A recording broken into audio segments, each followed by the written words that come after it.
Hi to everyone, just a quick video regardless IOTA stacking.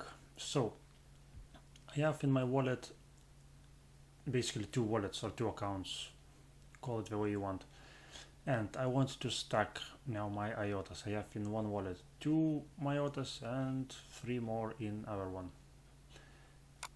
You have to press this button here, and if you connect it to wrong node, the one that not accepting stacking, you won't be able to stack. So what to do in this case? You press this button, go to all settings, network configuration, and now you put node selection on manual.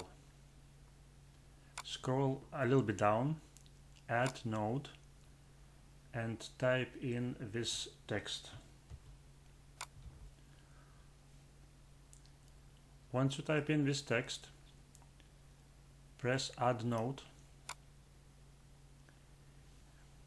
It will take some time, and after that you're gonna have to select that node as primary. So this is the node we added just now. You select here and choose set as primary. Press it, done. Now it might not work straight away once you come back to your wallet or stacking stuff. You can log out from your wallet. It might help sometimes. Add your PIN and let's go to stacking. Now once it catches the node, the button should be active.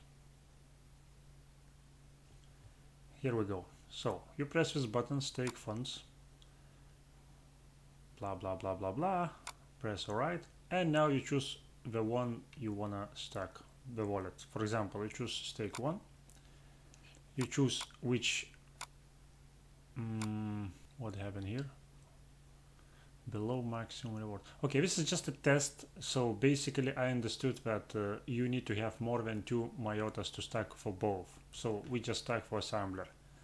But if you have more IOTAs, probably there is some kind of minimum amount, maybe 10, maybe 100. So those would be both selected and you just confirm. Type in your password. Yes, that's it. Now let's try to stake test 2. It's also not enough. So basically I think we have to have like 10 or 100. I'm not sure about amount we have to have, but this is how stacking works. Just a short video about how to change node and how to stack. Thank you very much for watching. Bye bye.